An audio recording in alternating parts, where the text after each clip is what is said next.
Накануне во Владикавказе от осложнений после гриппа скончалась женщина. Она несколько дней находилась в критическом состоянии. Жизнь поддерживали с помощью аппаратов искусственной вентиляции легких. Врачи так и не смогли ее спасти. Таким образом, количество погибших достигло 6. Об этом сегодня премьеру Сергею Такоеву доложил министр здравоохранения Владимир Селиванов. По его словам, сейчас в больницах остается 79 инфицированных с пневмонией. 3 из них в тяжелом состоянии. Вспышка, по словам медиков, повлекла неконтролируемый рост цен на некоторые препараты. Лекарства дорожают и из-за падения курса рубля. В связи с этим сегодня принято постановление, согласно которому Минздрав будет мониторить оптовые цены на рынке медикаментов. Под контроль попадают порядка 3000 жизненно важных препаратов. Планируется создать специальную комиссию. В нее помимо фармацевтов войдут юристы, экономисты и правоохранители. Это не значит, что мы теперь будем поголовно карательным органом, который будет, грубо говоря, пугать все аптеки и так далее. Нет.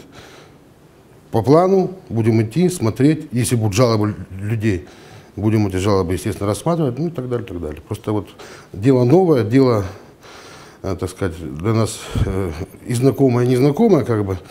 И поэтому хочется, чтобы не ломать дров и не размахивать шашкой, а планомерно, грамотно, с тем, чтобы не было потом жалоб в прокуратуру, ту же самую, чтобы не было судебных исков и так далее. Правительство сегодня поддержало и реализацию проекта «Лес Победы». По всей республике посадят именные деревья по числу погибших в Великой Отечественной войне. К акции планируют привлечь ветеранов, родственников погибших, а также школьников и студентов. Сегодня же Кабинет министров одобрил концепцию развития отрасли информационных технологий. Она войдет в профильную госпрограмму. Главная цель документа – создание условий для развития в республике IT-проектов.